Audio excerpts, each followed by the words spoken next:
Во периодот што следува планирано е спроведување на масовна имунизација и во некоја од салите во Куманово, зашто побрзо да се вакцинираат поголем број граѓани во овој регион. Истовремено, кога институциите посветено и пожртвувано се фокусирани на заштита од коронавирусот, ВМРО ДПМН, заробени во нивната деструктивна матрица, постојано шири паника, манипулира и лаже јавноста со бројни манипулации и шпекулации.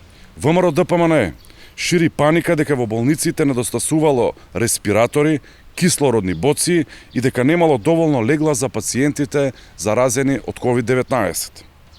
Ги кочеа средствата од Светската банка наменети за инвестиции во здравствениот систем, а Мицковски јавно ги прекршуваше мерките за заштита. Владата, предводена од Социјалдемократски сојуз на Македонија, постојано вложува во здравствениот систем.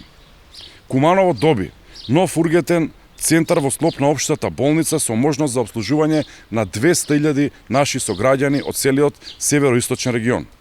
Вложуваме во човечки капитал, во нашите здравствени работници и речиси година и половина континуирано вложуваме и ги зголемуваме платите на медицинскиот кадар.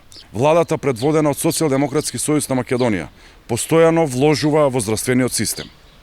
Куманово доби нов ургентен центар во склоп на општата болница со можност за обслужување на 200.000 наши сограѓани од целиот североисточен регион.